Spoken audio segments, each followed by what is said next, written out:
to Instagram, all those good joints. It's Kev from Kevin's Corner, where I try to make some sense out of nonsense. And I'm here just to do that. So if this is your first time joining my show, please hit like, share my videos, follow me on all the other social media platforms. And just buckle up for a rip-roaring good time. That's all I got to say about it. Now, please let me know that you can hear me. I see we got about 8 people in the chat. Uh-oh, I didn't turn my stuff off. Yeah, I'm glad I caught that there. Yeah, I can't have interruptions. There you go. There you go. Can't have interruptions during the show. So somebody said, can see and can hear. Well, if that's all I need to hear. Oh, yeah. What?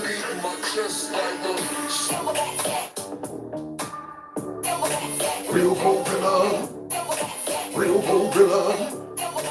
Real gorilla. It's the kings in the building. Gorilla's in here. Gorilla in here. Gorilla in here. Gorilla's in here. That's right. Now, check it out. Don't forget, Kev's Corner Store. You can get all kind of merch there. And that phone number on the screen, 330-974-4607. If you text MAGA to that number, then just in case they unexist me here, I'll be able to at least let y'all know what's going on and where I'm at. And then finally, if you want to support the channel in other ways, you can through my Cash App and my PayPal. Now, y'all know why we're here. We're here to discuss the details of last night's event. That's right. I've been waiting for this one for a long time, and I must say, it didn't disappoint. Now, granted, I do think that JD had a very unique strategy. I think what they did, they went with the good cop, bad cop. See, good cop, bad cop. JD beat him up politely. Nala, stay away from them. JD beat him up politely. Have you ever got your butt beat up by somebody who's polite? I'm so sorry about this. I do say, this really isn't becoming of me, but unfortunately, you brought this on yourself. Oh God, can I help you? Just, you know what, don't look that way. You're making me feel bad about this. Beat him up politely, very politely. And frankly, I think it was a great strategy because it appealed to a lot of people, but every once in a while, I wish he would have got a little more bloodier, if you know what I mean. And I wanted to see Tim Walz laying out in the middle of the street, but see, I got a theory of why it didn't get that bloody. And I'll be mentioning it as we go through tonight's live stream. So let's start off with some of the people that support Chameleon and all of them, their expectations of last night's debate, before the debate. Let's get it. Democrats, you're the president of College Democrats. Yep, that's how you feeling about the enthusiasm? Your name and how you feeling? My name is Rose, and I'm feeling great. This is... There we go. There we go. Now, a Kamala man. See, this is what I mean. A Kamala man named Rose, feeling great, all make-upped up and stuff. He was expecting Tampon to come through, so let's see. This is going to be a great debate. Oh, sorry, I touched you there. I'm so enthusiastic. Walz is going to do so well. All right, I guess we're gonna have to wait and see. I really appreciate talking to you guys, Rachel. They got... A few moments later. What do you think your strongest moment was tonight? Oh, just, I think it was a good debate. Well, we got to see a contrast. And I think the ending sums it up. The democracy issues important. Oh, man, that guy right there. Body language. He looked defeated. I did my best. I stepped into the ring. I mean, I showed up. I didn't win a round. And I can barely see out of my eyeballs. That's why my wife is guiding me around, making sure I don't bump into things. But for the most part, I told the people I would be there. And I was there. I was there. And that's pretty much all I got to say about that. That's how he looks. That's how he sounds. Like he don't even want to talk about it. You want to talk about tonight? Man, no, man, I don't want to talk about that. It was embarrassing. So that's Tim Walz, Homer Simpson head, getting some snacks. I guess he needs to, replenish himself after he had a rough night. But look, they asked him another question on the way out. Governor, you said you become friends with school shooters during the debate. Can you clarify what you meant on that? No. Can you clarify what you meant when you said you'd be friends with school shooters? Look at that. Why ain't Homer looking back? They're asking him, can you clarify why you said you became friends with school shooters? I guess he can't hear now. That's when he's going to use that excuse. My hearing aid. Sometimes it works, sometimes it doesn't. When I'm being asked questions, tough questions, ones that might make me look like a fool. So I'm going to act like whatever I'm looking at through that glass window is so tantalizing that I can't even look back. I'm in hyper focus. I'm in hyper focus over the pizza. I think there was a clear lack of preparation and execution here I on think Walz's part. I think actually it's the opposite. I think he had too much preparation. Ooh, the fake news is split, but both of them are saying that he stunk it up though. One saying, you know what, a lack of preparation. The other one is saying too much preparation, but it all had the same sum. At the end of the day, he stunk. So let's hear from CNN, because CNN got the nerve to try to be critical. He had so many lines that he was clearly trying to say that he didn't listen and said when JD Vance said one of the many things he really hit Kamala Harris on, not Tim Walz, but Kamala Harris, he didn't respond because he clearly had things in his mind. I think Yeah, because they're robots, because they memorize talking points. That's all they do. And if you throw them off their game, they go straight back to the talking points. Yeah, every time Kamala was thrown off, she go right back to her talking point. If you ask her a question and you ask one or two details, it's right back to the surface talking point. They're not able to go off script. And that's the problem with fake candidates like this. When you don't have your heart involved in the policies, if you know people are just using you as a front person, and they're giving you everything you need. They're making sure you're comfortable, making sure nobody question you too much, making sure you don't go here and get embarrassed. And then when you have to stand up there and debate, and the stuff that you're talking about is not in you, and you haven't been going out there training yourself to respond to all types of opposition, then you're going to get up there and you're going to just say, well, if I get in trouble, I'm just going to be waiting for him to finish. I don't care what he says. I'm going to wait for him to finish, and I'm going to go right into whatever they told me to say. Even if it doesn't line up, even if it doesn't address what J.D. Vance said. And this is a big problem with liberals across the board, because even the voters, the extreme liberals, the leftists you see out in the streets, they memorize talking points just like him. They memorize the same stuff the fake news gives them. And as soon as you talk to them, you already know what's coming. And this is why conservatives are great debaters, and they frustrate liberals, because we're constantly defending our patriotism. We're constantly defending our policies. We're constantly having to defend Trump because they lie on him so much. We're informed, and we hear the same stuff coming out of the fake news. And unfortunately, it comes out of regular people, and you're prepared for it. You're sitting there like, man, I've been hearing this for the last 8 years that Trump is a xenophobe, and he called all the Mexicans rapists and drug dealers and murderers. Been hearing that for 8 years plus. Been hearing that Trump said this. Trump tried to kill the fish. Trump's a Nazi. Trump's been hearing it. I know all the lies, all the talking points. I'm ready for you. But when you're not out there getting this type of interaction, they go on these friendly networks, and they're the ones that deliver the talking points to their voters. They get up there, they already know what they're going to say, and nobody on these networks say anything. They sit back, yes, tell me more about how evil J.D. Vance is and Donald Trump is. See, so they don't get no pushback. And when they get out there, they get exposed. So he's been out there shadow boxing. He ain't been in the ring sparring with nobody. He's been punching the heavy bag, the speed bag, but he got in the ring and got exposed. the lack of interviews that he has done with national media, with local media, it showed. He needed more reps.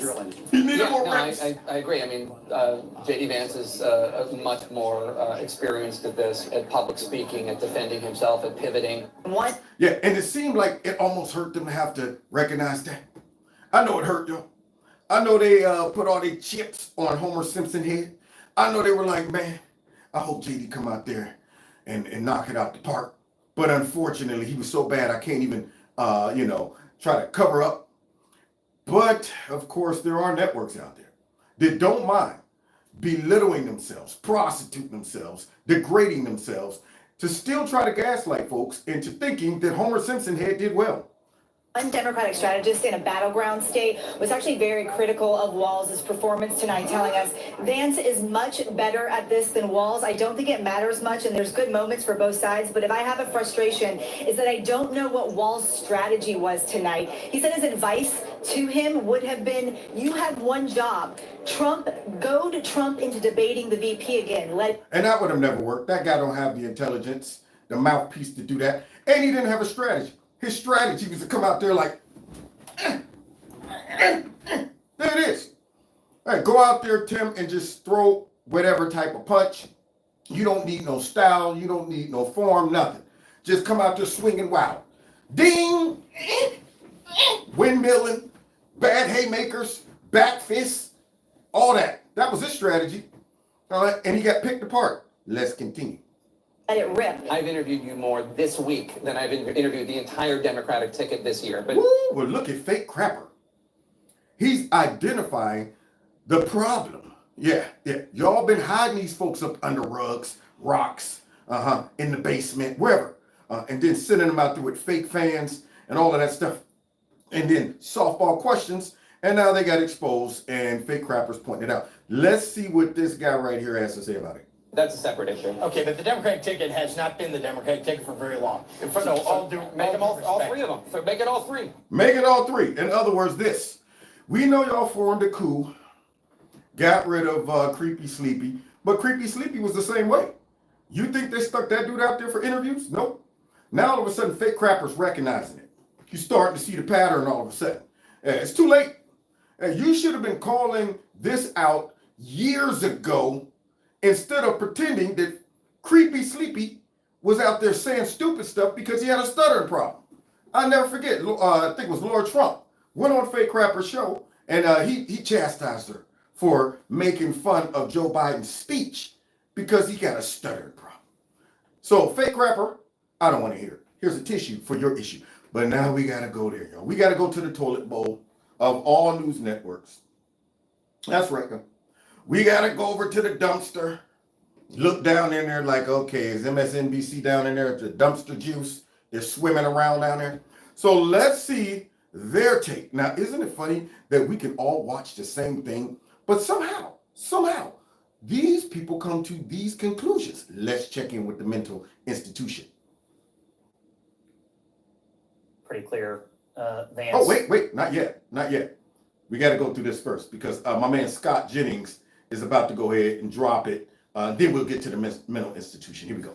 Outclassed Walz tonight. I mean, I was watching this and all I could think of was, man, Walz is so in over his head. I mean, can you imagine this guy sitting in the White House Situation Room with that facial expression that's like 50% sheer terror and 50% extreme bafflement? I mean, it was amazing, the split screen difference between a competent Vance and a totally in over his head Walz. It was great, wasn't it? The answer on why he lied about his trips to China and the Tiananmen Square thing was probably the worst VP debate meltdown since Stockdale in '92. And we're going to get to that a little later because that one was priceless. It was precious. I enjoyed every bit of that one. But let's finish hearing Scott's take on it. You know, who am I and why am I here? It was 2.5 minutes of absolute terrible. For Vance, Night of Redemption, all the political media has told us that Vance was a terrible pick and Walz was going to bring in all these voters. That charade is now... Look at the fake Republican on the show. You know she's sitting over there. All of them are quiet because they know. They know, like, this dude just went out there and laid a goose egg. And now Scott is simply repeating what they're thinking. They're all going, yeah, he did lay an egg. So we're just going to sit back. Normally we want to chime in. But Scott, actually, Scott, right now, they're all quiet. They're learning. They're sitting there taking their licking. Let's finish. Over. Walz does not belong at this level of American politics. Vance does. Final verdict, Tim Walz wandered into the wrong bar. Yeah, he did wander into the wrong bar. And remember, a couple months back, he was out there talking reckless to J.D. Vance. He was like Pee Wee Herman when he was on that telephone talking about, what? Shh, I'm trying to use the phone. And the music cut off. They went over to him like, anybody tell you this the secret place of the Hell's Angels? No, nobody hit me to that, dude. Well, I guess I'll be on my way then. It was too late. excuse me. Excuse me. Excuse me. It was too late. He had to dance, he had to prostitute himself just to get out of that. So that's what Vance did. Talked a lot of crap, and all of a sudden, excuse me. 2 minutes. Well, first of all, you're going to hear a lot from Tim Walz this evening, and you just heard it in the answer. A lot of what Kamala Harris proposes to do, and some of it, I'll be honest with you, it even sounds pretty good. Here's what you won't hear, is that Kamala Harris has already done it. Because she's been the vice president for 3.5 years. She had the opportunity to enact all of these great policies, and what she's actually done instead is drive the cost of food higher by 25%, drive the cost of housing higher by about 60%, open the American southern border, and make middle-class life unaffordable for a large number of Americans. If Kamala Harris has such great plans for how to address middle-class problems, then she ought to do them now. Now, why is Tim Walz looking at him like he's a puppy waiting for a command? Sitting over like, what is that?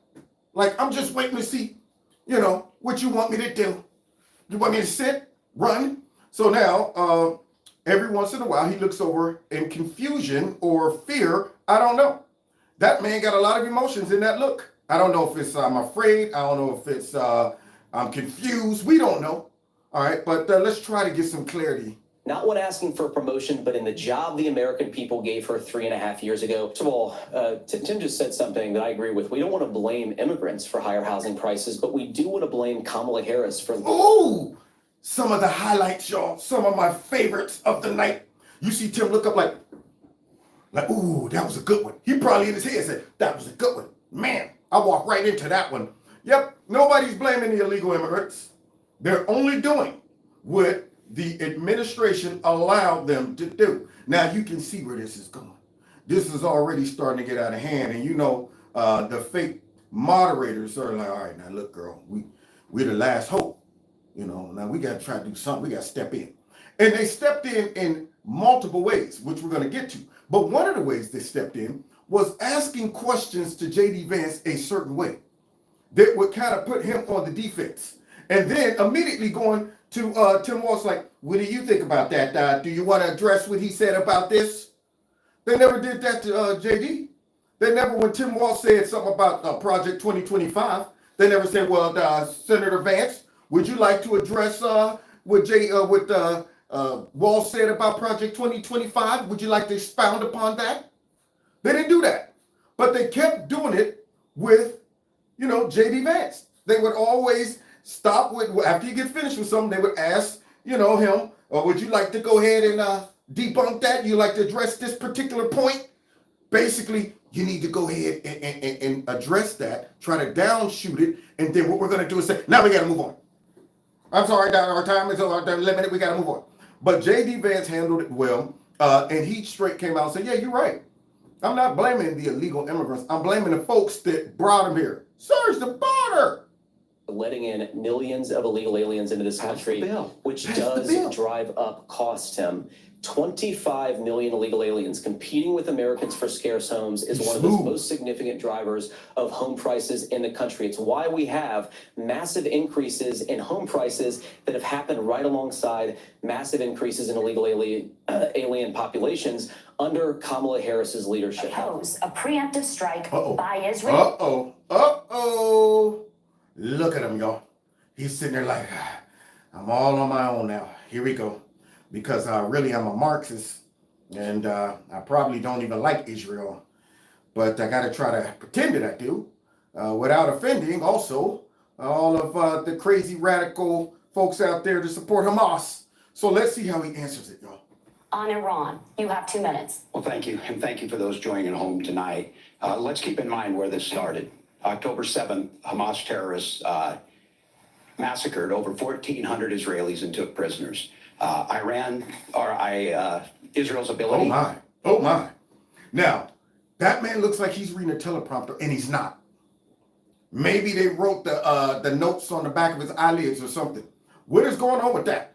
He's like, thank you for asking the question. All right, let's recap what happened. Why is he looking like he's reading a teleprompter? Tampon is a mess.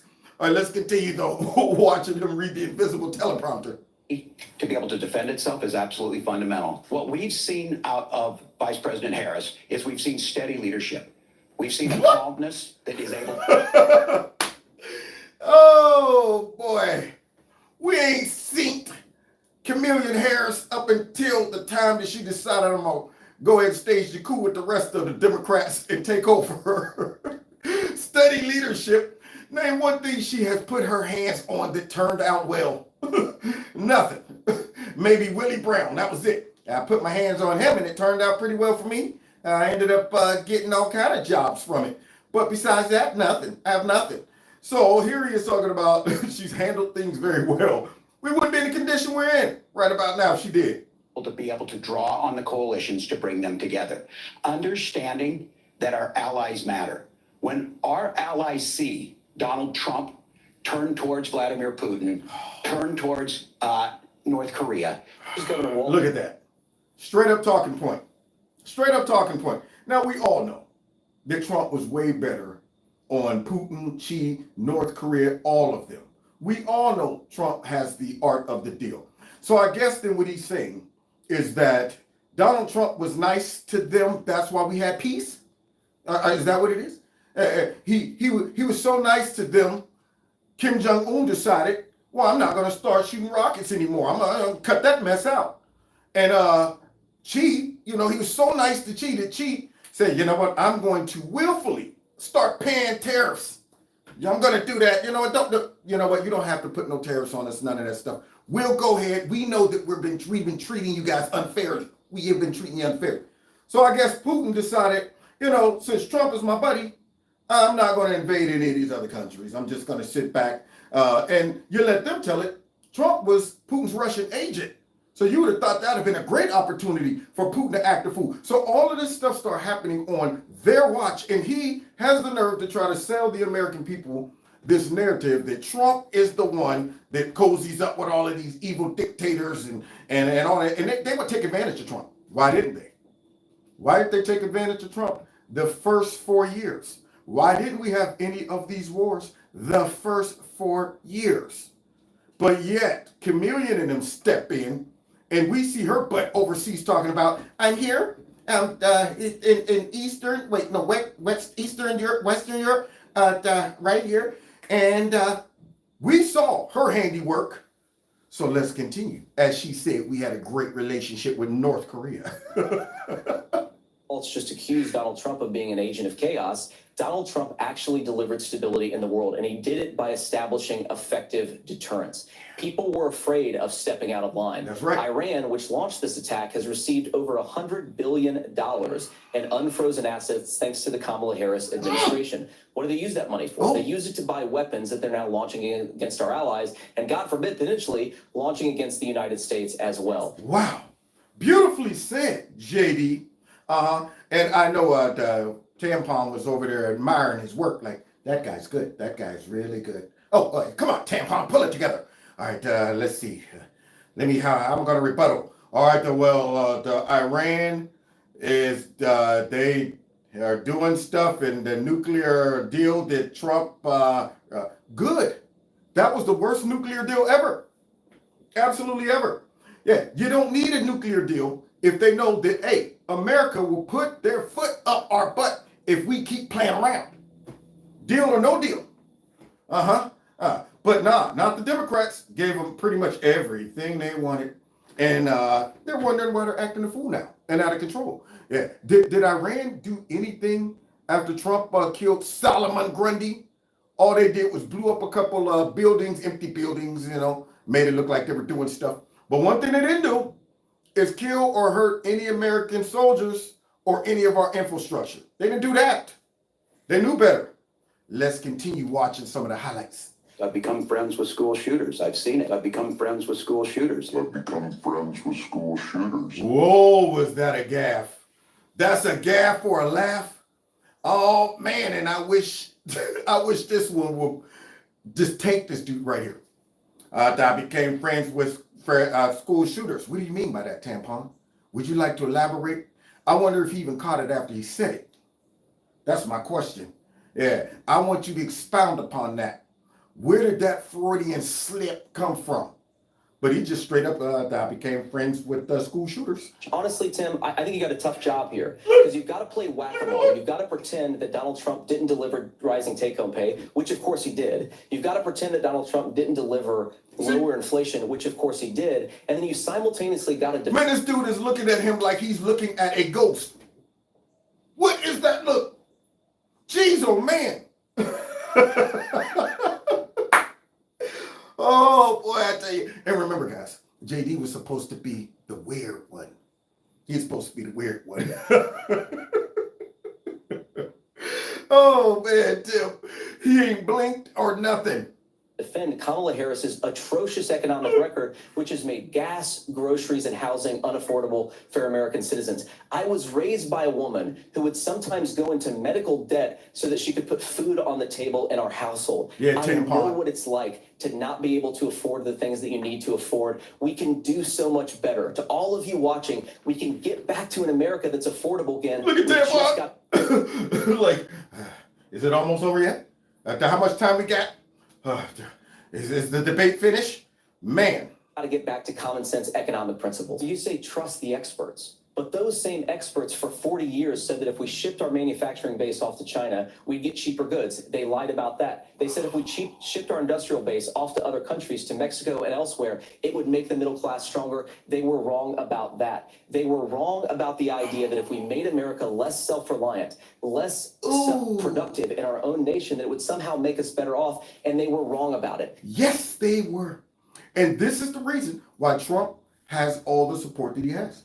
Because he don't go in listening to the AKs, the experts, the folks that's been there 30 years. Yeah, he's going in saying, why do we have to do it that way? Just because? Well, no, we're not doing it that way. How about we switch it up and do it this way? That's smarter. And it worked. If we'd have listened to the experts, we would have followed Obama when he said, well, Trump's talking about he's going to bring back all these factory jobs. I mean, how's he going to do it? Unless he has a magic wand. If we'd have listened to that guy, Trump would have never recovered the economy and brought back all those jobs. We've been hearing the so-called experts, and they use this crap to really control us. They find complicit folks with some letters in front of their names, or they got a position within the government. They're unelected bureaucrat, and all their job is to do is to justify and validate narratives to control the people. Climate change is an existential threat. How so? The experts say it is. So I'm supposed to believe the experts and not my eyes?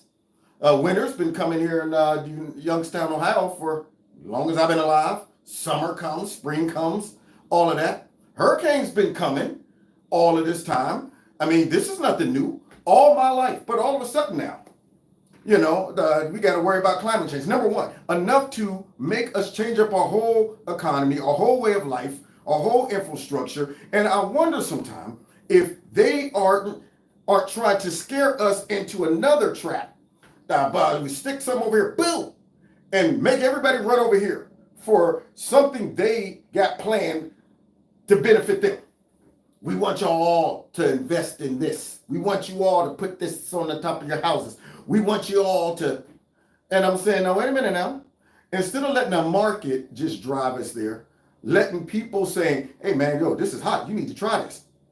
It seems that the government are using these tactics to make us do stuff. And then they come out and say, it's the experts. The experts say this, the experts say that. The experts was telling us we needed to wear a mask. The experts was telling us get the shot. Experts was telling us 6 feet social distancing. And we were being censored because we didn't believe the experts. So they just want us to shut up and believe whatever experts they just throw out there. Remember those experts said that laptop of Hunter Biden. Yeah, those experts got the nerve to tell us that that's Russian disinformation. Was that true?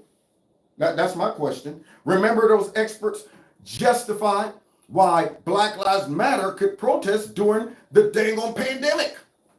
There you go. Because racism was a national crisis. Therefore, it trumped COVID. But yet when the folks up there in Michigan was out there protesting to go back to work, they were super spreaders, the experts said. Huh. And for the first time in a generation, Donald Trump had the wisdom and the courage to say to that bipartisan consensus, we're not doing it anymore. Yes. Remember, the experts said that Trump's going to take us into World War III. And the way Trump is doing diplomatic relationships with China and with Xi and with all of them and Putin, that he's not respected. He's not respected. And he accomplished everything when it came down to handling all those other countries. And all the experts said, that's not how you do it. You can't go out there and call people little rocket man. You can't do that. Next you know, he's stepping over into North Korea, shaking hands with Kim Jong-un. Listening to the experts got us here where we at. We're bringing American manufacturing back. We're unleashing American energy. Yeah. We're going to make more of our own stuff. And this isn't just an economic issue. And I've got 3 beautiful little kids at home, 7, 4, and 2. And I love them very much. And I hope they're in bed right now. But look, so many of the drugs, the pharmaceuticals that we put in the bodies of our children are manufactured by nations that hate us. This has to stop. And we're not going to stop it by listening to experts. We're going to stop it by listening to common sense wisdom. Thank you. Because see, remember, somehow the experts are allowing China to invest in American land. That, to me, sounds stupid. Who's the expert responsible for that? That's what I'm wondering. Who's the expert that is responsible for allowing China to produce penicillin and all kind of antibiotics that we might need? Who's the experts that thinks it's okay to let China produce parts that we might need if our grid goes down? Who are the experts that's coming up with these decisions? I'm just wondering. So it sounds like I'm an expert. I mean, right now, who's the expert that is responsible for controlling our border? They're doing a piss poor job. Go ahead, sign me up. I'll solve it in a couple of days. Simple. I'm going, so the experts are saying we need to come up with apps, let these people come in. We need to put all this money to hire new judges and bring them in so they can process these people faster. And we need to go ahead and expand the port of entry. And we need to make sure these people, and I'm going, no, we don't. We don't need to do any of that. We don't need no more people. What we need is more stricter rules. Stay your butts out of our country. There is no more asylum claims. You can't come up here talking about that. So we assume when you start tiptoeing towards our border, you're coming with bad intentions. Either you're a drug dealer, a coyote, or you're trying to sneak across our border. Either way, you're getting stopped. Okay, by any means necessary. Now, if you're willing to risk your life just for some fentanyl, fine. You're willing to come over here and say, I'm willing to die just to come and get a better life. Then, hey, cool with me. You know, we'll give you a warning. Stop. Turn around now. Hey, what did I just say? I'm going to give you a warning. Now back up. That should do it. See, but the experts think that it's a better process to bring them in. All right, let me go ahead. We caught you. We caught you. Stay right there. Because I'm going to release you in a few minutes, okay? All right, darn. Never mind. I'm just going to write down a name. Anyway, it doesn't matter. You're not going to give me the real one anyway. So there you go. Now go on in there. Don't get caught again. Experts. Which is what Donald Trump governed on. Obviously, Donald Trump and I think that there were problems in 2020. We've talked about it. I'm happy to talk about it further. But you guys attack us for not believing in democracy. The most sacred right under the United States democracy is the First Amendment. Now, this was a great exchange, but I wish this was the one that I wish JD would have went right into him, because the Democrats are so anti-democratic. Here they are talking about January 6th, and that's one of my little sore spots. Okay. One, I commend him for not bending the knee and selling out Trump or his own convictions about who won that last election. He said, look, man, we still feel there was problems. And that's a big one. When I see Republicans, get scared when they're asked that question, because for some reason, the left keep asking that question. Isn't it funny how they recycle the same type of questions regardless of who's debating, how long, much time went past before the last debate? They just keep asking it. You never accepted the election. Are you now willing? See, they always have questions to really focus on the narratives that they've been trying to paint Trump as for the last 8 to 10 years. So for some reason, they keep recycling them all the time. And I would have loved to see him say, you know what, you guys talk about democracy and you talk about January 6th and all that stuff. But, I got some questions. When you talk about democracy, how exactly did Kamala Harris become the leading candidate again? Did she get any votes? No. How did Joe Biden just step down and you guys just stuck her right up there? You think that's a violation of so-called the democratic process? What about you guys, and Hillary Clinton with that fake dossier undermining Donald Trump and talking about he's a Russian agent, and you guys tried to impeach him over it? All those impeachments. What about all these charges? What about you guys trying to get him off the ballot? I would have brought up a lot of those things because these folks still are addressing January 6th unabated.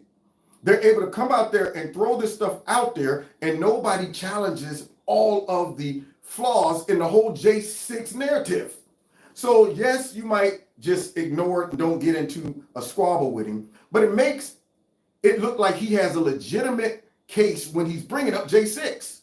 Now granted, JD did mention that Trump said go over there and let your voices peacefully be heard and all of that stuff, but I want to get into the nook and the crannies of this whole J6 thing because they're using this still to this day, as a reason to say Donald Trump was dangerous, and he pretty much encouraged the whole thing. That's why he's an insurrectionist. Most dangerous thing. I would have stopped and asked him, hey, Kamala Harris said that, J6 was the greatest attack on the homeland since the Civil War. Do you think it was worse than 9/11? Do you think that, Tim?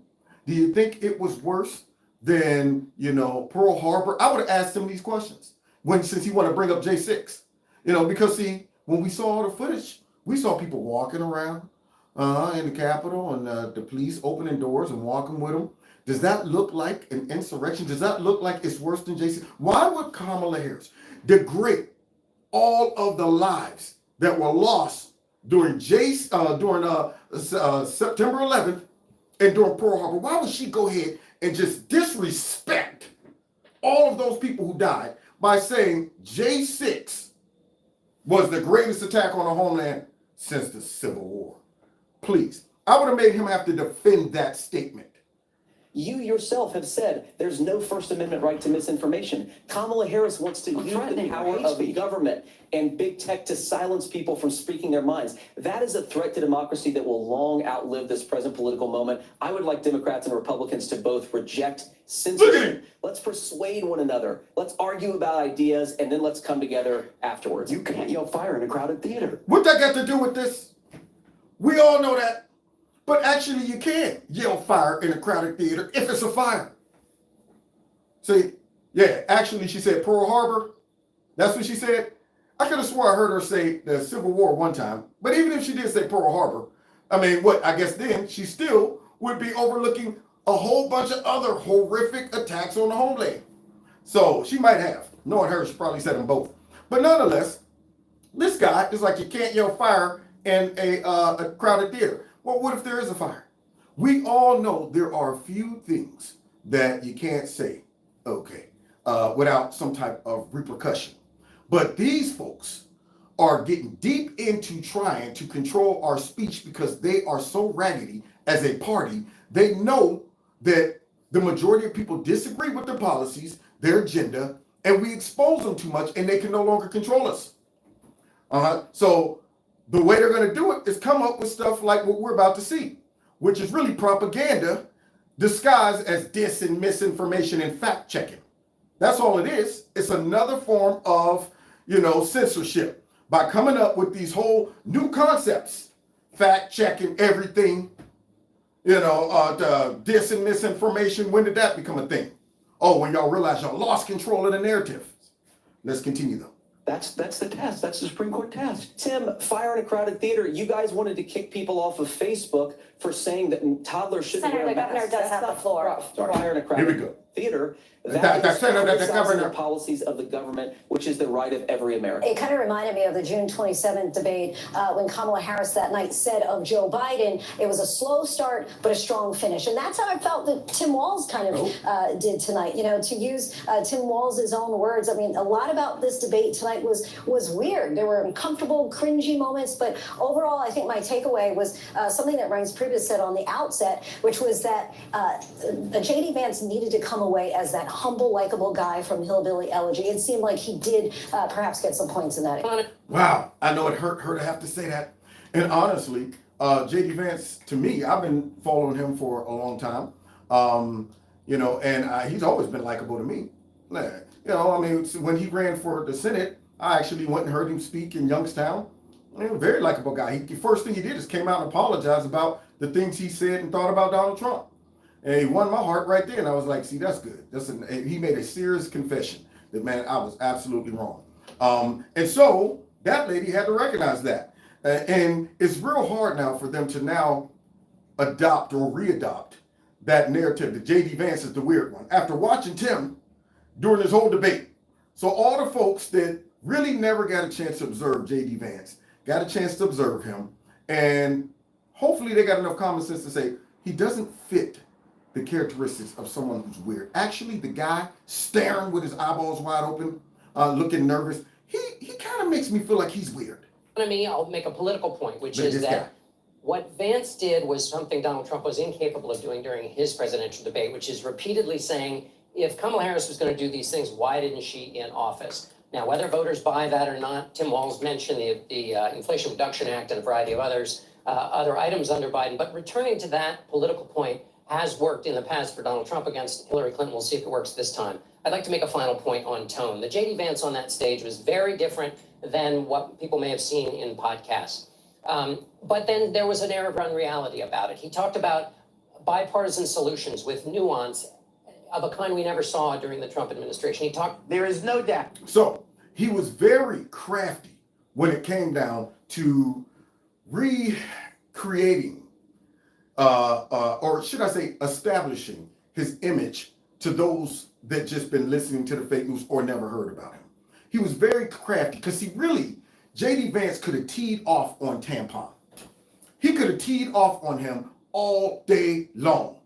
But he resisted that temptation. And trust me, in my head, I was going, you could destroy Tampon.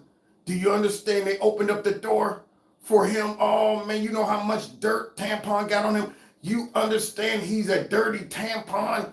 That's what he is. So my question is, JD restrained that. Even when Tampon would go a little off script and try to throw a jab out there.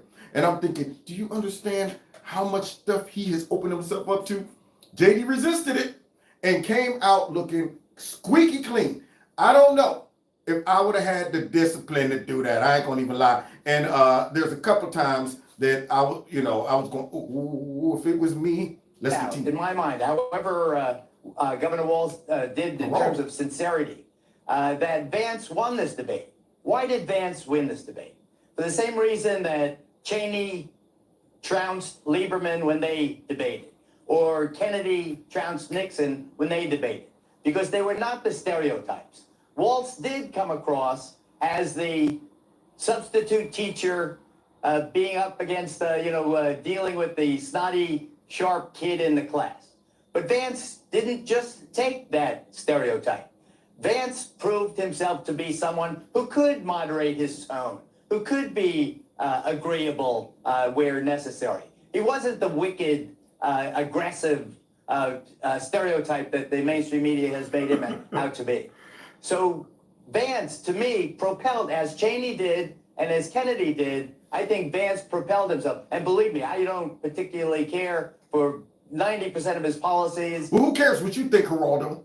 You fake bootleg, wannabe, past bygone Republican. So what he's basically saying is Vance saw many times where Walz had his ribs completely exposed and everybody was going, crack his ribs. And he's like, I ain't gonna do that to him. I'm already beating the dude up right about now. Yeah. What he did is he's like, yo, I'm up 100 points. I'm not just gonna throw another touchdown pass on him. See, now me, I might have went ahead and stepped on the gas. Look, man, I see him out there with his hands down right here. Okay, his chin exposed. I could knock it off, but I'm not. I'm gonna show mercy. I'm gonna show grace. I'm gonna resist the temptation to stomp this dude into the ground. Now, I can't say that I would have been able to resist that. JD's a better man than me. I would have stomped Tampon right to the ground. And I think Governor Walz is a very, very sweet guy, nice guy. Apparently been a good governor and congressman and so forth. But this is, this is business. And I think that in terms of the business of who wins a debate, it's a vice presidential debate, the only one. And, you're nice, okay, maybe this, maybe that. And where was, I think that Vance emerged absolutely unscathed. And I think. And that's clever.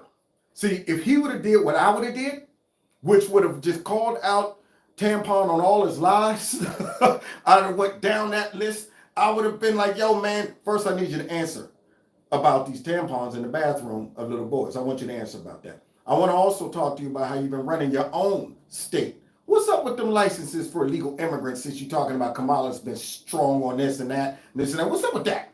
And what about them lockdowns? You want to talk about, democracy and stuff. What about them lockdowns that put people out of business, force folks into the crib? You was heavy-handed on that. What about that phone line? That phone line you put in? I would have been all over it. I would have been able to resist it. I would have been like, as a matter of fact, what's up with this rumor about you having connections with China, since you want to talk about China? I mean, is that true? Is there anything true to it? Would you like to expound upon that?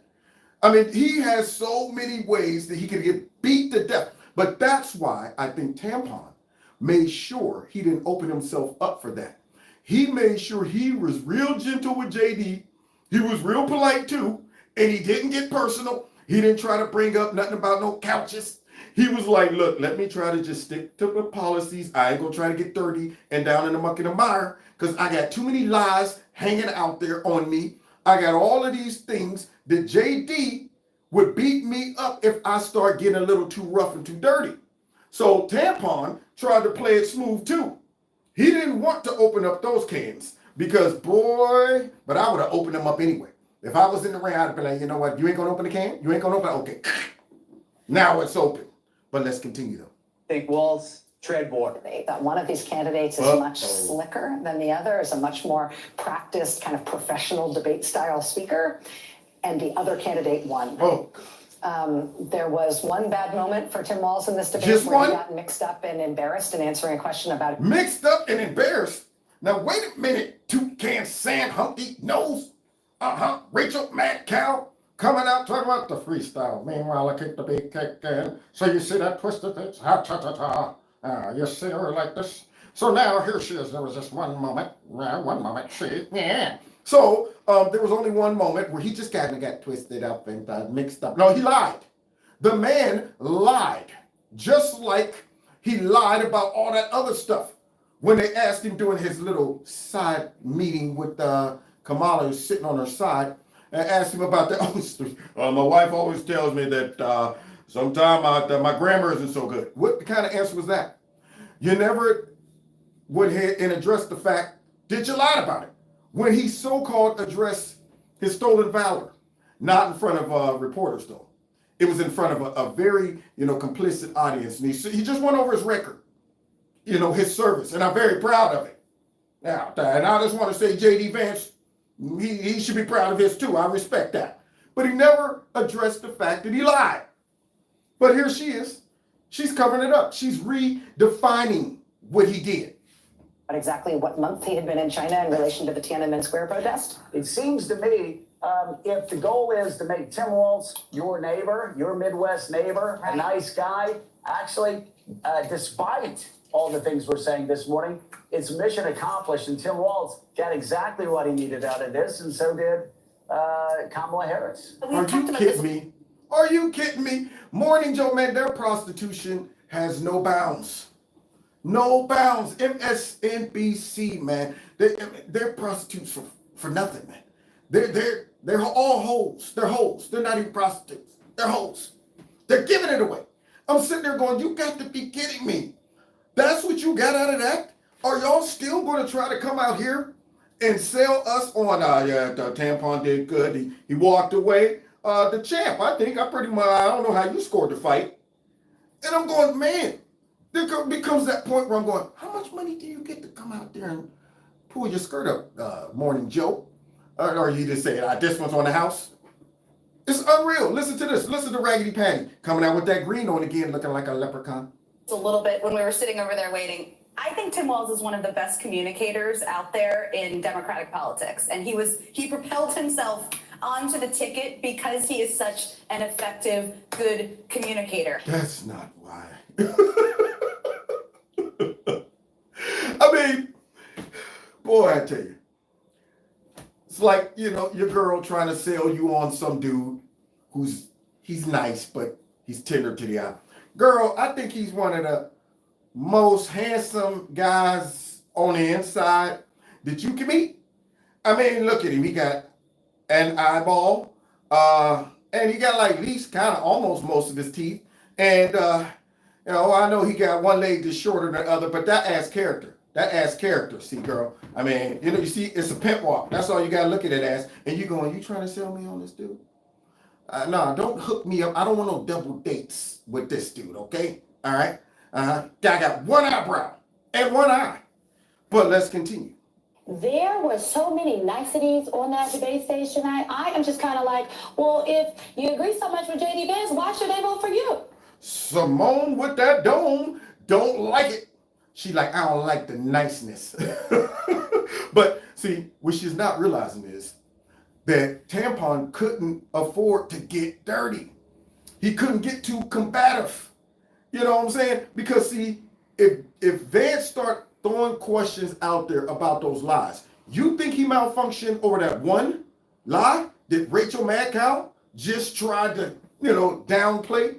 If he malfunctioned over that one, what do you think he would do if JD Vance starts saying, you lied about how your wife got pregnant?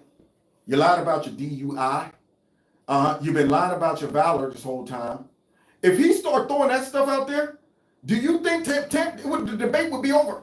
So Tampon had to try to, you know, make sure. He's like, look, man, when we lock up in the ring, I'm in your ear like, hey, let's just go easy now. Let's go easy, okay? Let's just kind of like sparring, right? Okay, don't hit me too hard now, okay? Ready, break. Tampon knew he couldn't get too crazy, but she wanted Tampon to get killed. Yeah, she wanted to see Tampon go off. That wouldn't have ended well. Let's continue. I fully believe that Governor Walz went out there tonight and did what was practiced in debate prep. Did what the strategy was that the team put together. Yeah, the team was like, stay off the ground. Don't get crazy. Don't start swinging too much. Make sure you don't open up the door for him to bring up all your lies. There you go. Make sure you don't open up the door for him to start bringing up all of your policies that are so radical and so far left. Don't open yourself up to that, Tampon. Okay? Don't make this man start talking about your record with the kids. Talking about somebody y'all want to start a LGBTQ after school program. Well, why would we do that, Coach Tim? Oh, I mean, I ain't saying y'all. It's for, I mean, look, it's just to support these people. Well, do we need to do that, Coach?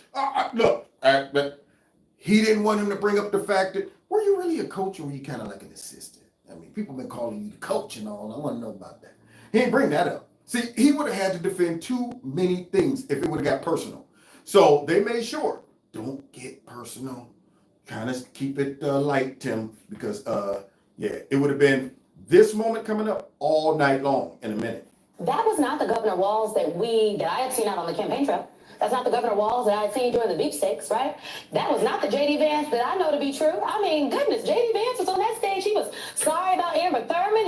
He was sorry about he was sorry about a lot of stuff. We get things wrong. But do you agree with the policy? He didn't say he was sorry about Amber Thurman. He didn't take no personal blame. He just said, I wish she wouldn't have died. That's horrible. Do you ever see, though, the Democrats going ahead and saying, I wish Laken Riley wouldn't have died. That was horrible. Yeah. I wish Ashley Babbitt wouldn't have got shot doing J6. Oh, that's horrible. You ever see them do that? Nope. They act like stuff never happened. And then I just, that's not the Margaret and Nora that I know. Margaret don't do that on Sunday morning.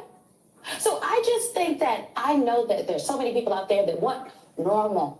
They want normalcy. They just want, just be able to just disagree with, I just had a lot of things I agree with.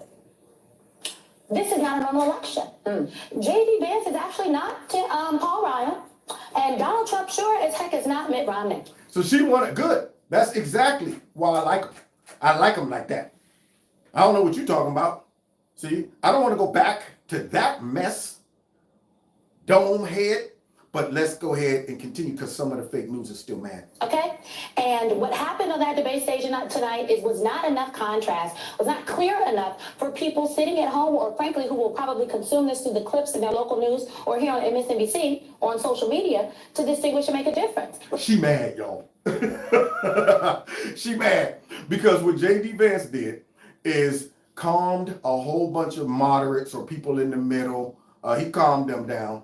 Okay, that guy seems nice. He's not the evil guy that they've been telling me. I mean, look at that. They're actually having a civil conversation and there's no slinging anything across the. You know what? I think I'm gonna go ahead and feel comfortable with that. Yeah, she don't like that. She wanted to see some scrapping. She needed some sound bites. She needed to be able to demonize J.D. Vance the next morning. Look at how he attacked him. I mean, when he attacked him about his policies about the bathroom thing with the tampons, what he's really doing, he's attacking the kids. That's what he's doing. And he hates little kids that want to go through. That's what he wanted. She wanted. She wanted all of these issues to come up so she could say, look at J.D. Vance, he's a mini Trump. That's all. I felt that if you're sitting at home and you were watching and you were not fact checking and you weren't familiar with what J.D. Vance had said previously or what Donald Trump stood for. Wow. Now, look what she said. Look what she said. I feel that way every day when I listen to liberals. I'm voting for Kamala Harris because she's going to protect women's reproductive rights. And I'm going to. She's going to fight for kids to be able to have books in schools and not have them being censored by Republicans. And I went, oh boy. Because she supports all of the stupid talking because of J6, Donald Trump, he didn't solidify the election and that he's an insurrectionist or he's a felon.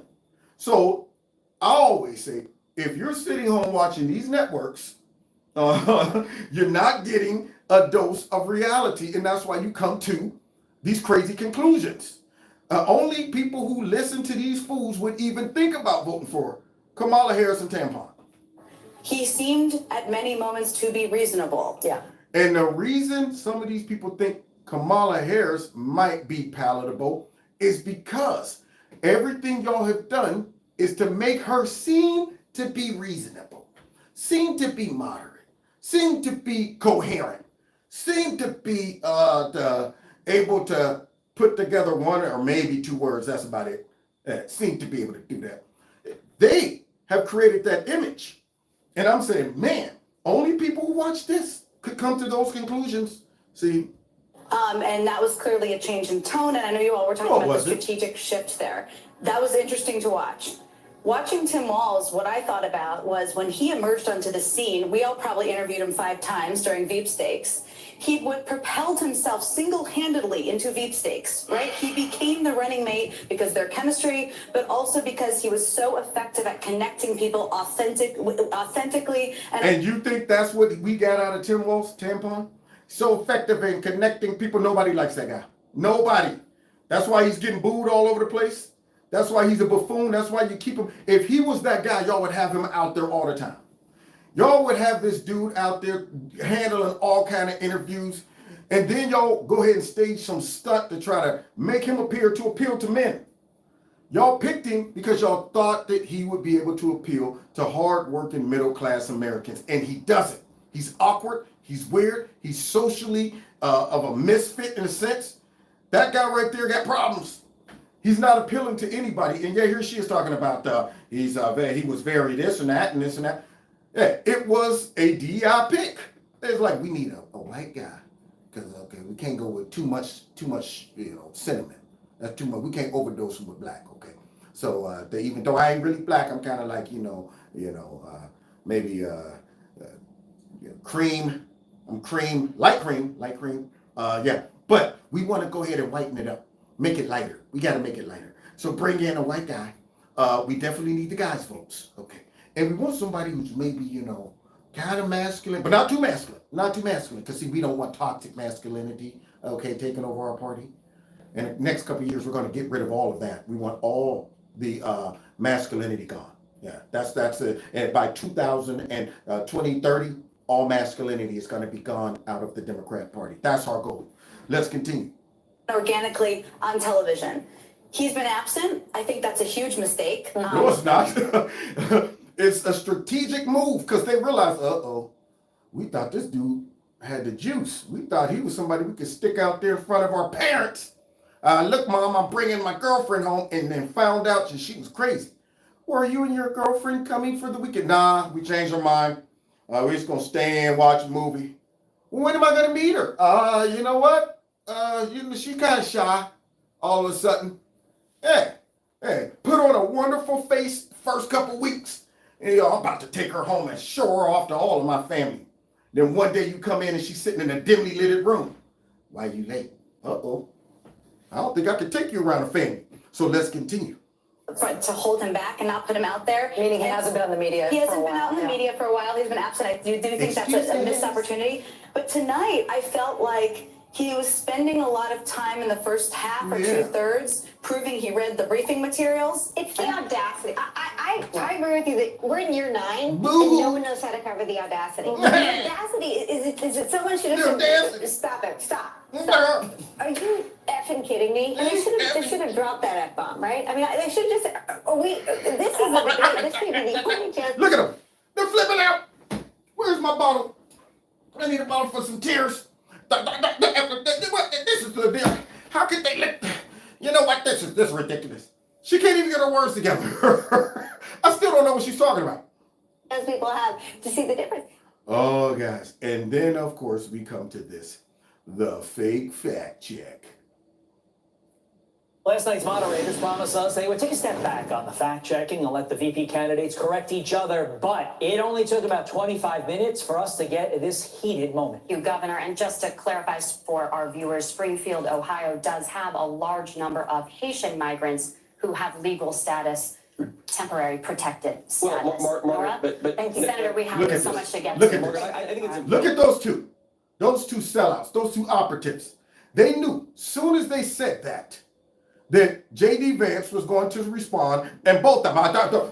We got to move on now. Now you see how foul this is right here. When they did this, man, I wanted to throw a shoe at the screen, but it was my own TV. Yeah, I wasn't gonna break my own stuff for these two. Yeah, but you best believe if I was in a bar somewhere, I might have.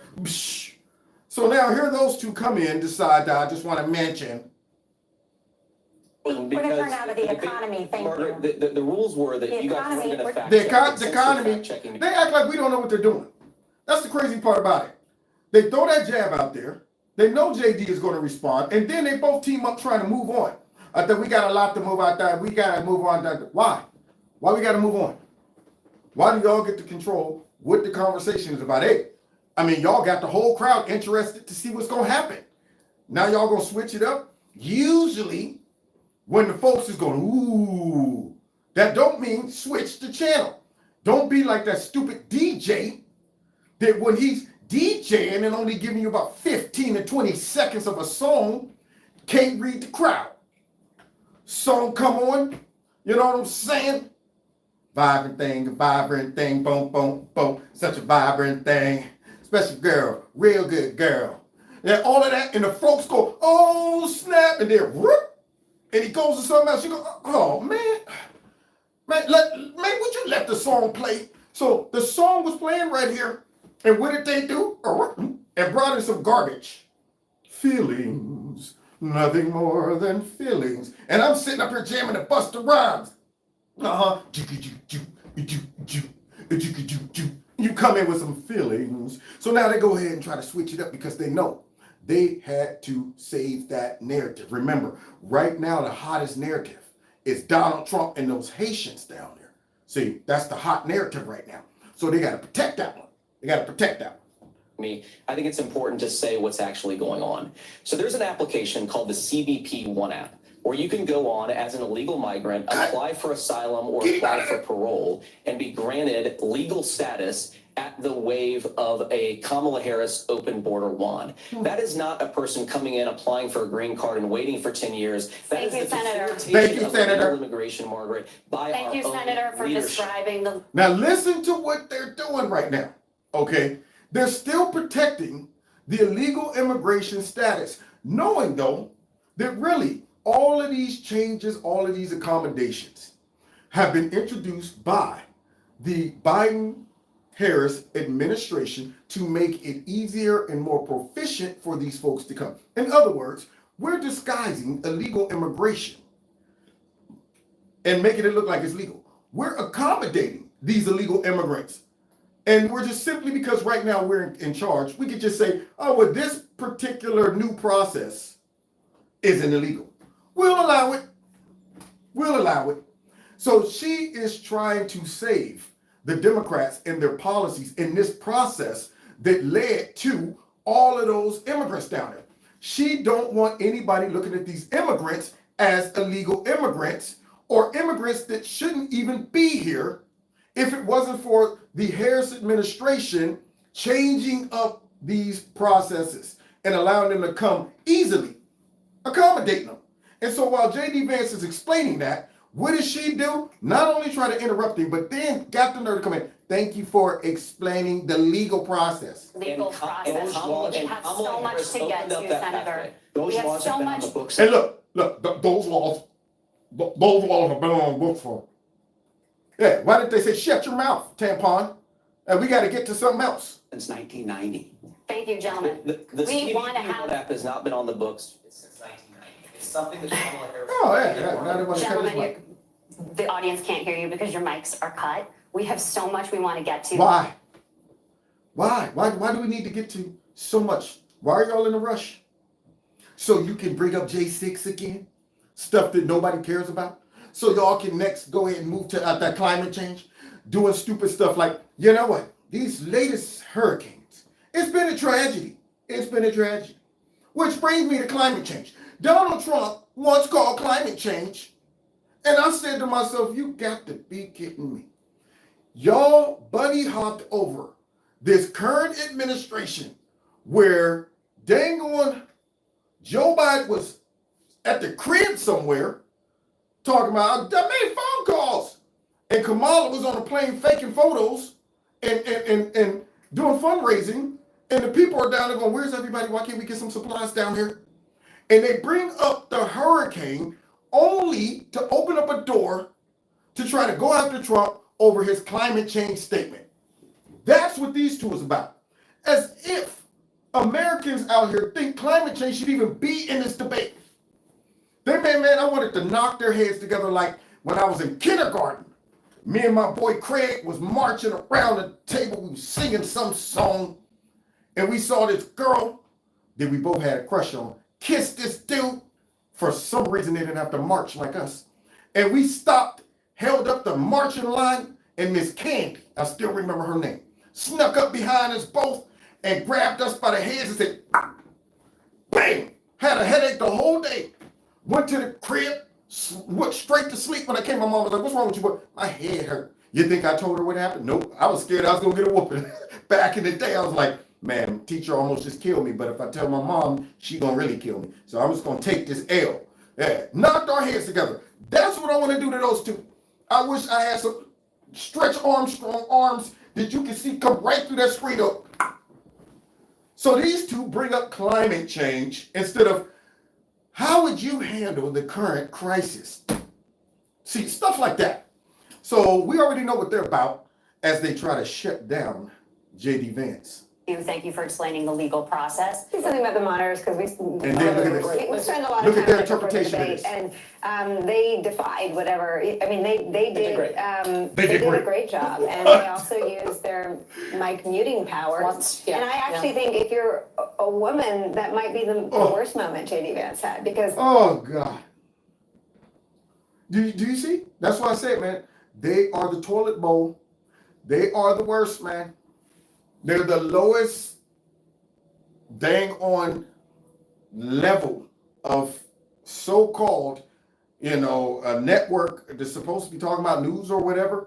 I mean, this is trash. So she's going to introduce sexism, misogyny. Yeah, J.D. Vance wasn't going on and on because these two violated the agreement. No, that wasn't it. Yeah, he wasn't going on and on because they tried to sabotage him by fact-checking him and then silencing him and trying to hit and run and move on. And that's not why he was going on. He wasn't going on because, well, the woke weirdo next to him tried to come in and say, that's been on the books for whatever. And then when he was responding, they decided, oh, we had cut the mic off. We're going to leave the last statement in the hands of Tampon. See, and then we're going to say, thank you for describing the legal process. We're going to go ahead and chime in, insert our own opinion. And because J.D. Vance was smart enough to catch what they were doing, the only reason he was doing that wasn't because of all the things I just mentioned. Listen to the reason he did it. He was going to mansplain right over that mute button. He was, and again. See, this is why women shouldn't, women like the woke women shouldn't be in the news. They shouldn't be in politics. None of that. Woke women shouldn't have anything to do in public life because they always fall back on that you're mansplaining, it's misogyny, you're not supporting me because I'm a woman, and you need to support me because I'm a woman. See, they shouldn't be in politics, they shouldn't be in commentating nothing, because nothing is ever simply because you acted a fool.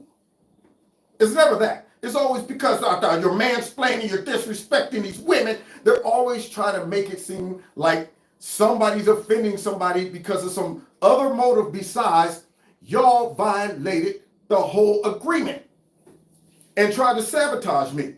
And now he's mansplaining. What else? I don't pretend to know how everyone will react to this. I think that a lot of women in positions of authority that should command respect just by virtue of that dynamic. Just by virtue of that dynamic, to command respect and that. Who are these folks? Those are the two moderators. What are they hired in him? Or I mean, are they supposed? This dude's a sitting senator. And what they newscaster? If he becomes vice president, who are they to him? You know what I'm saying? But it ain't like you got to look down on them. But at the same time, she's acting like these are people of authority. That this dude needs to go like, I'm sorry, ma'am. I shouldn't have. What is she talking about? And trying to make it seem like all women should be offended by this. I want you guys, even though you probably weren't thinking about it that way, because of course, we all know why he responded and he even mentioned it. Y'all are fact checking me. But even though y'all probably weren't thinking about it in the context of he's mansplaining and he's a misogynist, I'm going to insert that. I'm going to suggest that most women should be offended by it. I'm going to try to make sure I turn women against J.D. Vance and start making them look at him like he's a misogynist. And I hate to have to expose her and psychoanalyze her with her big nose, but I had to do it. Nala, bring that over here. Nala's trying to eat my novelty phone, and if she bites it and put a hole in it, it's going to be me and her. Because, yeah. There we go. See, because let me tell her something. See, Nala, this right here is the phone that I call mucus on when I'm pretending to be the cartel. Hola, mucus. It's the cartel. And listen, mucus, we got lots of illegal immigrants coming. Oh, see, we're sending them all to Springfield. Okay. All right, hey, mucus. Tell Chameleon I said hello. Okay? Adios. So you can't eat this phone, okay? Because then I'll have to spank your butt. Look at her. She's getting big, y'all. She still ain't learning, though, when it comes down to peeping and pooing in the house. All right, so now, let's get back. All right, we're almost done. We ain't going to finish it tonight, y'all. I'm going to do part 2 tomorrow. But I did want to get to the point of this. This run right here, it just, man, that burned me up so bad. And then these fools got the nerve to come out and try to make it seem like J.D. Vance was simply being a bully, over talking these ladies. They didn't do nothing to bring any of that on themselves. Will see themselves and some dude that disrespected them and talked over, I mean, there was a moment. Some dude that disrespected them. You see the sliminess, and they're always trying to make something that it isn't. Some dude that disrespect. No, maybe they're seeing it like two paid operatives that violated the agreement and tried to fact check him and then wouldn't let him explain, and then kept trying to fact check him and shut him down. Maybe they're seeing it like that. Like that with the vice presidential in the Harris-Pence debate where she said, I'm speaking. I mean, there was this real belief that what he had to say was more important than the debate rules and the moderator. And to Joy's point, the substance of that moment was when he was lying about immigrants in Springfield, Ohio. You see him all protecting that narrative because they're not finished with it. They're not finished squeezing the lemon. They're not finished beating that dead horse. Right now, leading up to the election, they're constantly going to be bringing back up Springfield and Donald Trump's comments about immigrants, and he's putting their lives in danger, and these people are down there. They're hard workers. Yeah, we're more concerned about the illegal immigrants down there and how people perceive them than we are the people in Springfield. See, that's the irony with these elitists and these fake behind folks on TV that pushes these narratives and protect the Democrat Party. They don't even realize, to the average person, listening to them talk about, don't you think it's dangerous to be bringing up the fact that these folks are illegal? They're not illegal. Well, they're there, and the Springfield folks don't know how they got there. They didn't ask the Springfield folks, could they come there? They just stuck them there, and they're being impacted, and it's because of Kamala Harris and dang on creepy playing games with the immigration procedures, and yet these folks are more worried about them. More worried about them. That's why they're trash. They need mud thrown on top of the whole building, covered in mud. Again, and Tim Walz had called him out on it, and then he was trying to say, no, I'm not lying. Let me tell you why I'm calling them illegal immigrants, even though they are not illegal immigrants. Let me mansplain the law to you. Okay, so now if they're not illegal immigrants, then who is? That's what I want to know. From Big Nose, and I'm going to end with this, from Big Nose, Rachel Madcow. From this chick out there with that big cha-cha-cha nose, if they're not illegals, then who is? Because you got to understand, somebody got to be an illegal. So if these folks down there are not illegal, and all of the other folks that's coming across from all these other countries, and the whole Democrat Party, along with Kamala Harris, that was out there talking about we shouldn't even criminalize migrants that comes across that border. Joe Biden, who retracted a statement about a dude who murdered a woman, an American, came out and apologized and said, I should have said that. Called him an illegal immigrant and came out and said, I shouldn't have said that. Undocumented. That's what we call them. So then if none of these folks are illegal, then who's illegal? How do we differentiate? So those folks down there, they're legal. But what about the other ones that y'all call legal? See, they don't think like this, man. That's why they need me right there in the middle of these nasty stinking commentators so I can say, that's a good question. Now, I want to know, well, who's illegal? Are the Hondurans and all of the Guatemalans and the Cubans and all these folks that come from all these other places, are they illegal? Because the Democrats call them just simply migrants or undocumented citizens. And yet y'all are saying, and those people, they're legal too. So what, we're just not a country no more? That's just burns me up. Let's close out. And the moderators at that point not only muted his mic, but said, thank you for explaining the law. Yeah. It's not what we're asking you. Yeah, and they didn't want him to continue expounding on that because guess what? When people hear him tell what they're really doing and how they are trying to play fast and shifty with the whole process, people will go, these folks are doing this on purpose. You mean to tell me they didn't put this together so they can get these people here and make it appear that they're here legally? See, when JD was expanding upon that and expounding upon it and telling everybody why they're able to be viewed as legal and what they put in place to make it seem like these folks are legal, that's revealing their motive. That's showing their complicity. It's showing that these folks really did this on purpose. That's why they had to shut him up and then follow up by saying, thank you for explaining the legal process. We just want everybody to know it's a legal process. So citizens, when they show up in your neighborhood, don't get mad because they done jerry-rigged the process to make it appear to be legal, to shut you up and then make it seem like, well, I don't know why y'all whining. I mean, all these people came, they're legal, so you know what I'm saying? When we all know that everything that whole administration has done is designed to get these folks here and make it appear that, look, illegal crossings are down because we're shuffling through the port of entry, because we got apps now for them. All of the things that they do and put in place to assist this, they don't want JD Vance or anybody else revealing. Now, God bless y'all for tonight. God bless America. I ain't able to get through all the highlights tonight, but we'll be back tomorrow night, okay? And I ain't gonna psych y'all either. No psych, I'm coming back tomorrow night. because we got to get to one of my favorite parts. Oh yeah, we got to get to one of my favorite. So I ain't gonna leave it in with my theme song, because see, I gotta, pull the thing on. Y'all might see some of the clips. I don't want y'all to know what's coming. I want to keep y'all in suspense. All right. So make sure you come back tomorrow night, same time, same place, and we should be able to finish it up tomorrow. We got about we'll be done tomorrow. And then we'll go on into Friday having a good time, and so on and so forth. So thanks for your time. Thanks for your support. Make sure you hit the like button, share my videos, follow me on all the other social media platforms. Keep your ear to the street, because I might upload some standalone clips, and subscribe to my alternative channel. And then let me think, did I miss anything? If you want to support the channel, I think I said that. I do got a Cash App and a PayPal. I said that. And yeah, I think that might do it. So with that being said, we'll see y'all tomorrow. Gizmo. Now, he's very interested in something. He's chewing something on his, doing that. I think he got the fleas, y'all. He's doing that thing. Yeah, he's doing that. So I'm going to leave him be. Right now he's, hey kids, there you go. Yeah. Don't think that I'm abandoning you. Never. There you go. Even though you got something going on with the hair there, buddy.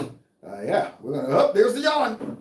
All right. So anyway, God bless y'all. We'll see y'all tomorrow. Take care.